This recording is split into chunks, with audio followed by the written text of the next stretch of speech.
जम्मू कश्मीर में क्या कुछ हालात बने हुए हैं, इस तरह के विजुअल्स, इस तरह की तस्वीरें नेशनल मीडिया से लेकर इंटरनेशनल मीडिया जम्मू कश्मीर में लगातार आप देख रहे हैं। लगातार सिविलियन किलिंग्स कश्मीर घाटी में हो रही हैं।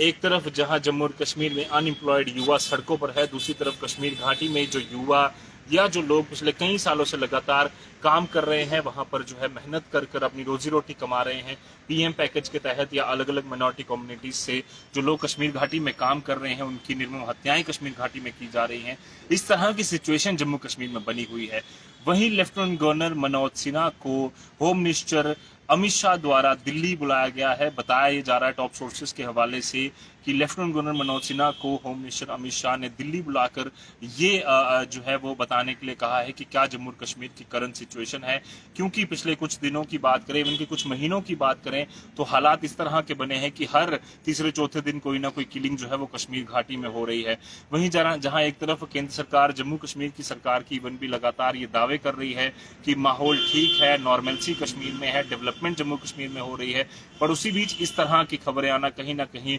ना सिर्फ जम्मू और कश्मीर की गवर्नमेंट के लिए एक बड़ा चैलेंज है, पर केंद्र सरकार के लिए भी लगातार क्रिटिसिज्म का एक जो जरिया है वो बना हुआ है। आज भी जब भारतीय जनता पार्टी के सीनियर नेता ब्रजनी बालाजी के घर सांबा नानकाचक में पहुंचे, वहां भी भारतीय जनता पार्टी के नेताओं को जो है वो वहां पर उन क्रिटिसिज्म का सामना जो है वो करना पड़ा। भारतीय जनता पार्टी मुर्दाबाद के नारे, रविंदर रैना मुर्दाबाद के नारे जो है वो वहां पर लगे। इसके अलावा राहुल भट्ट की निर्मम हत्या जब कश्मीर घाटी में की गई, उनके क्रीमेशन जब जम्मू में हुआ, तब भी इस तरह की बातचीत जो है वो सामने आई कि भारतीय जनता पार्टी के जो नेता हैं उनको इस तरह के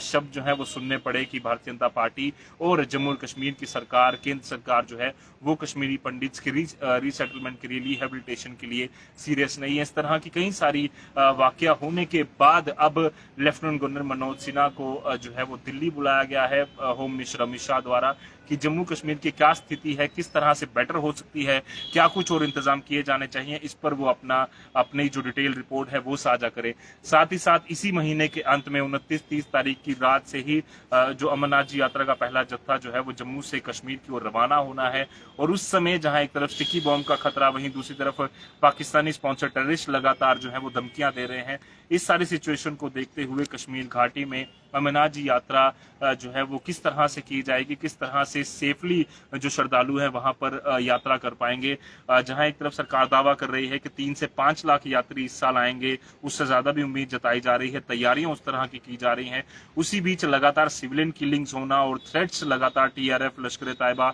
अलग अलग आतंकी संगठनों द्वारा मिलना, अलग अलग लेवल पर चैलेंजेस जो है वो जम्मू और कश्मीर की सरकार के लिए बन चुके हैं। इन सारी चीजों को देखते हुए किस तरह से माहौल ठीक हो, किस तरह से अब चीजें